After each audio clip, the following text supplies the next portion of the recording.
नमस्कार, मेरा नाम ज्ञानेश्वर है और आपने देखना शुरू किया है लाइव सिटीज का विशेष कार्यक्रम सुबह की चाय। और सुबह की चाय में मेरे साथ बिहार के जाने माने वरिष्ठ पत्रकार रवि उपाध्याय सर हैं। देखिए, कई विषयों पर चर्चा करेंगे। कल रात को दरभंगा की पुलिस ने मुकेश सहनी के पिता जीतन सहनी की हत्या करने वाले मुख्य हत्यारे काजिम अंसारी को गिरफ्तार कर लिया। लाइव सिटीज ने और हमने इसकी जानकारी कल 6 घंटे पहले पुलिस के रहस्योद्घाटन के 6 घंटे पहले अपने दर्शकों को दे दी थी। ठीक इसी तरीके से हम यह भी बता रहे हैं कि रात के ऑपरेशन में और कई लोग उठाए गए हैं। काजिम के सहयोगियों को पुलिस ने अपने कब्जे में लिया है। तो देखिए, हम जीतन सहनी हत्याकांड की चर्चा करेंगे और देखिए इसकी चर्चा भी करेंगे कि पिछले कुछ दिनों में हमने यह देखा है कि प्रेम के चक्कर में, इश्क विश्क के चक्कर में और कम उम्र के प्यार के चक्कर में इतनी हत्याएं हो रही हैं कि पूछिए मत। और इसे रोका कैसे जाए, यह एक बड़ा सवाल है, क्योंकि पुलिस ऐसे मामलों में कर क्या सकती है। तो इसकी चर्चा होगी। फिर देखिए, प्रॉपर्टी के कारण हत्याएं हो रही हैं, गोलियां चल रही हैं। प्रशांत किशोर ने कहा है कि आरजेडी के लालटेन में किरासन तेल खत्म हो गया है। क्यों खत्म हो गया भाई? रूपौली ने क्या बताया, रवि सर बताएंगे। और भाजपा की कार्य समिति की आज बैठक होने जा रही है। मंडल अध्यक्ष बुलाए गए हैं, 4000 लोग। देखिए, राजनाथ सिंह को आना था लेकिन उनकी सेहत ठीक नहीं है, तो विनोद तावड़े रहेंगे। इसकी चर्चा भी करेंगे। आज बिहार कैबिनेट की बैठक भी है। राजद ने बिहार में बढ़ते अपराध के खिलाफ 20 जुलाई को सभी जिला मुख्यालयों पर आंदोलन करने का ऐलान किया है।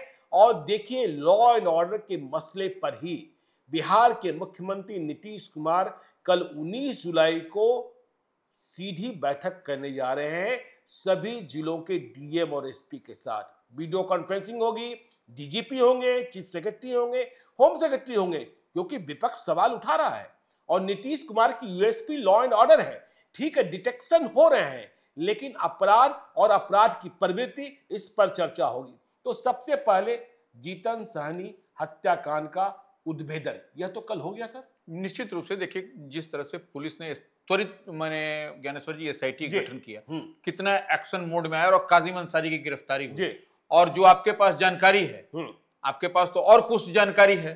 बिल्कुल, देखिए जानकारी ये है रवि सर, हम अपने दर्शकों को बताएं। देखिए, हम तो पहले से ही कह रहे थे कि यह हत्या जो है स्थानीय कारणों से, कि लोकल और इमीडिएट कॉज हैं, वही कारण निकले भी। यह पता चला कि मुकेश सहनी के पिता जीतन सहनी जी सूद का कारोबार करते थे। काजिम अंसारी को सूद पर पैसा दिया था, बदले में जमीन का दस्तावेज रख लिया था, गिरवी रख लिया था, लोन के कागजात बने थे। झंझट हुआ, 2 दिनों पहले भी झंझट हुआ था और इसके बाद वारदात को अंजाम दे दिया काजिम अंसारी ने।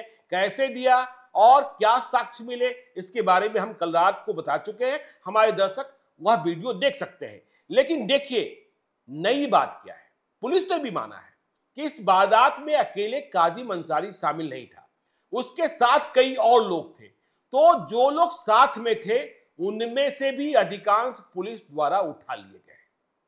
देखिए, जो एसआईटी बनी है, जिस एसआईटी की बात रवि सर कर रहे थे, काम्या मिश्रा दरभंगा की ग्रामीण एसपी है जो लीड कर रही थी। वहां के सीनियर एसपी लगे थे, डीआईजी लगे थे और बिहार के डीजीपी राजविंदर सिंह भट्टी स्वयं मॉनिटर कर रहे थे, क्योंकि इस मामले में मुख्यमंत्री नीतीश कुमार भी शीघ्र से शीघ्र उद्भेदन चाहते थे। बिहार में बाबेला मचा था, देश भर के नेता मुकेश सहनी के घर पहुंच रहे थे। तो देखिए, अब कई और लोग उठे हैं। जो हमारी जानकारी है, मोहम्मद सितारे उर्फ छेदी, मोहम्मद छोटे और मोहम्मद आजाद को पुलिस ने अपने कब्जे में लिया है और उनसे पूछताछ चल रही है, क्योंकि जो मुख्य किरदार है, जो मुख्य गुनहगार है काजिम अंसारी, उसने अपने सहयोगियों का नाम बताया है। तो आज भी इस मामले में और कई खुलासे होंगे, यह तय है रवि सर। निश्चित रूप से ये अब तो एक अब तो बात भी खुल करके आ गई कि 4% हमको जो सूद पर जो पैसा लेन देन की बात थी,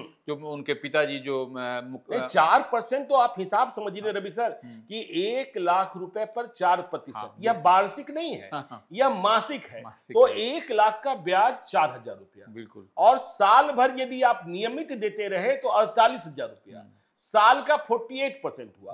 और इस महाजनी में, इस सूदी में क्या होता है कि यदि आपने किसी महीने ब्याज नहीं दिया तो ब्याज का उधार पैसा भी मूलधन में, प्रिंसिपल अमाउंट में जुड़ जाता है और उसके हिसाब से ब्याज चढ़ने लगता है। यदि आपने 1 महीना नहीं दिया तो 1,04,000 रुपया मूलधन हो जाएगा और 1,04,000 रुपए का फिर ब्याज लगेगा। तो ये देखिए, यह खतरनाक खेल है। और इसमें तो देखिए इतनी बड़ी वारदात हो गई। मुकेश सहनी ने अपने पिता को खो दिया। मुकेश सहनी अपने पिता को मना करते थे, गांव में मत रहा कीजिए, मेरे साथ रहिए, लेकिन वे अपने धुन में रहते थे, किसी की बात नहीं सुनते थे। आगे हम चर्चा करेंगे। देखिए, आपराधिक वारदात तो बढ़े ही हुए हैं, लेकिन हम यह देख रहे हैं किस तरीके की वारदात हो रही है और इसमें पुलिस की भूमिका क्या हो सकती है। हम ये देख रहे हैं कि लव के चक्कर में, बिल्कुल प्यार के चक्कर में, प्रेम के चक्कर में, और जो उम्र खेलने कूदने की है उस उम्र में प्यार हो रहा है, फिर ब्रेकअप हो रहा है और फिर पैशन मर्डर हो जा रहा है, पैशन क्राइम। बिल्कुल ठीक है ना। इसे कैसे रोका जाएगा? हमने देखा, कल ही खबर आई कि छपरा के रसूलपुर में बिल्कुल छत पर पूरा परिवार सोया था। पिता भी सोए थे, 2 बेटियां सोई हुई थी, कम उम्र की हैं, मां सोई हुई थी, और 2 लड़के गांव के जाते हैं, पिता को मार डालते हैं, दोनों बेटियों को मार डालते हैं, पत्नी मदर भी इंजर्ड है। और इसमें भी देखिए उम्र कम है, लेकिन जो बच्चे वे प्यार में थे, और जब लड़की ने बातचीत करने से मना कर दिया, इनकार कर दिया, पिता ने डांट लगाई, तो फिर यह खून। इस तरीके की घटनाओं को कैसे रोका जा सकता है, यह देखने की बात है। निश्चित रूप से पुलिस के लिए एक बहुत बड़ी चुनौती है। और ये इसमें प्रोफेशनल क्राइम, प्रोफेशनल क्रिमिनल नहीं होते हैं, ऑर्गेनाइज कोई गिरोह नहीं होता है, ये तो बड़ी चुनौती है। निश्चित रूप से चुनौती है। और हर घर में इस तरह का, अब तो पुलिस को बैठना पड़ेगा तभी जाकर रुक सकते हैं ना, अदरवाइज ये खुद अवेयर होने की जरूरत है, तभी जो इस तरह की घटनाएं नहीं। मोबाइल पर कौन कहां आंख मार रहा है, क्या कर रहा है, क्या नहीं कर रहा। अब देखिए, चंपारण से खबर आई, चंपारण में खबर ये आई रवि सर, यह मतलब चौंका देने वाली खबर है। इन घटनाओं को कैसे रोका जाए, यह बड़ी चुनौती है कि एक पति अपनी पत्नी के कई प्रेमियों के साथ मिलकर पत्नी की हत्या कर देता है। बिल्कुल बिल्कुल। तो पत्नी जो है वह पहले पति को दगा ले रही है, फिर एक दूसरे से प्रेम कर रही है, फिर तीसरे से प्रेम कर रही है और चौथे से प्रेम कर रही है। परिणाम ये निकल रहा है कि पति जो है दगा खाए कई प्रेमियों से मिल जाते हैं और पत्नी की हत्या कर देते हैं। बिल्कुल, ये नैन मटक्का चल रहा है। नैन मटक्का से दिल रूठ रहा है, ये सब घटना हो रही है। जी, तो देखिए अब एक और घटना, देखिए बड़ा चैलेंज है। पटना के फुलवारी शरीफ में बैरिया बस स्टैंड के पास बाइक सवारों ने, हेल्थ ऑफिसर हैं, संपतचक पीएससी के टीका वितरण अधिकारी हैं, सुमित सिन्हा, उन्हें गोली मारी, अस्पताल ले जाया गया, उनकी मौत हो गई। अब इसके पीछे भी महिला की भूमिका आ रही है। लव का मामला आ रहा है, अविवाहित थे, इनके भाई ने ही कबूला है कि जहां ये पहले तैनात थे वहां एक महिला और उनके परिवार वालों ने घर में घुसकर मारपीट की थी।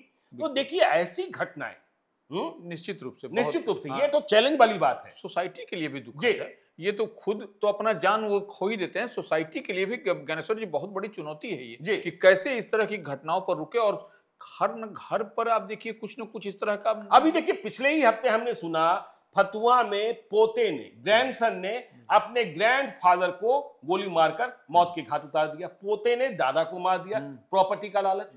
अब ऐसी घटनाओं को कैसे रोका जाए, यह तो बिल्कुल देखिए, आप ऑर्गेनाइज गैंग से लड़ सकते हैं। देखिए हमने कल ही देखा कि मुजफ्फरपुर के कांटी में प्रॉपर्टी डीलर शशि भूषण शर्मा उर्फ छोटे को उनके ही छोटे भाई पवन श्रीवास्तव ने गोली मार दी। बिल्कुल ठीक है, घर पर बुलाया बड़े भाई को खाने पिलाने के बहाने और वहीं गोली मार दी। अब इसमें भाबत जो है, सोनी कुमारी गिरफ्तार हुई है, दिलीप चौधरी गिरफ्तार हुए हैं। तो ये बिल्कुल एक नए तरीके का ट्रेंड और खतरनाक ट्रेंड है जिससे मतलब कैसे बचा जाएगा, यह बड़ी चुनौती है। निश्चित रूप से देखिए, यह भी उसी तरह से लिंक्ड लगता हुआ ये जो दिखाई पड़ रहा है, तो यह मामला ये भी प्रॉपर्टी के बहाने है। हाँ, प्रॉपर्टी के कारण, लेकिन कहीं ना कहीं महिला का इन्वॉल्वमेंट इसमें दिखाई पड़ता है, तभी पुलिस ने कार्रवाई की। जी, तो देखिए अब हम आगे चर्चा करते हैं प्रशांत किशोर की। प्रशांत किशोर कह रहे हैं कि आरजेडी के लालटेन में किरोसिन तेल खत्म हो गया है। क्यों कह रहे हैं? तेजस्वी यादव इतने ताकतवर हैं, राजद बिहार की सबसे बड़ी पार्टी है, उनके इतने विधायक हैं और वे मुख्यमंत्री पद के सबसे प्रबल दावेदार हैं इंडिया ब्लॉक के। लेकिन प्रशांत किशोर का यह दावा, जिन्होंने कहा है कि 2025 में जन स्वराज पार्टी के 243 कैंडिडेट होंगे, 242 नहीं, वे लालटेन में किरोसिन तेल खत्म, ऐसी बात कैसे कर सकते हैं? देखिए, प्रशांत किशोर तो जाने जाते हैं देश में अपने काम के बूते ही, उनको किसी की सर्टिफिकेट की जरूरत नहीं है। चुनाव लड़ाने तो उनको आता है। बिल्कुल बिल्कुल, और अब तक लड़ाते ही रहे जी, अब तो खुद लड़ना है। हाँ, अब खुद लड़ना है और लड़वाना है जी। तो ऐसे में यह बात तो निश्चित रूप से है ज्ञानेश्वर जी की, जो वह रुपौली को एक एग्जाम्पल उन्होंने दे करके बताया कि रुपौली में देखिए क्या है, किस तरह से किरोसिन जो खत्म होने की बात आ रही है आरजेडी के लालटेन में, जो कह रहे हैं पीके प्रशांत किशोर, तो वह कह रहे हैं कि देखिए रुपौली का जो विधानसभा का उपचुनाव हुआ उसमें 15,000 वहां पर यादव हैं जी, और उसके बाद से मुस्लिम वहां 45,000 है, तो 45 और 15 आप जोड़ दीजिए 60,000, 60,000 हो गए। और उसके बाद गंगोता, जिस समाज से बीमा भारती हैं आरजेडी प्रत्याशी, उसी समाज से कलाधर मंडल, हाँ, कलाधर मंडल जेडीयू के प्रत्याशी, निश्चित रूप से, तो वह 80,000 वोट है, तो वह अपना 30,000 वोट ही जो है सो आपको बीमा भारती को मिला जी। तो ऐसे में जब 60,000 की बात करते हैं जिस पर MY समीकरण का दावा होता है आरजेडी का, तो वह पूरा वोट भी तो नहीं रवि सर, तो मुझे तो ये लगता है ना कि जब 60,000, देखिए यहाँ भी प्रशांत किशोर ने कुछ बाजिगरी दिखा दी है कि उन्होंने कहा कि 15,000 यादव हैं और 45,000 मुसलमान हैं, लेकिन ये 100% तो मतदान होता नहीं है, नहीं होता है, बिल्कुल 50 से 60% होता है, तो करीब 30,000 मत गिरे और इनको 30,000 के करीब ही मत आया। बिल्कुल देखिए, तो यह बात तो आ ही रही थी ना कि मुसलमानों ने मत नहीं किया, मुसलमान चले गए शंकर सिंह की ओर जो चुनाव जीत गए, मुसलमान आरजेडी के साथ खड़े नहीं रहे, तो मुसलमान का तेल तो खत्म रुपौली में दिखा। बिहार में क्या होगा चुनाव के वक्त, क्योंकि मुसलमान ऑप्शन तलाशते दिख रहे हैं, लेकिन वे प्रशांत किशोर की ओर जाएंगे,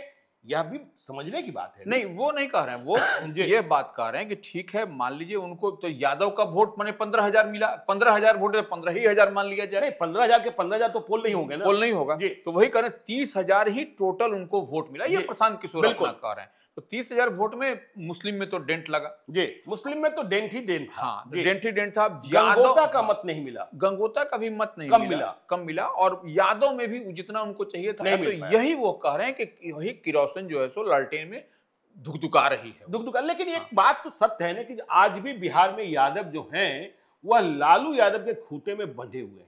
मुसलमान भले विकल्प तलाश रहे हो, और गंगोता तो ईबीसी की जाती है।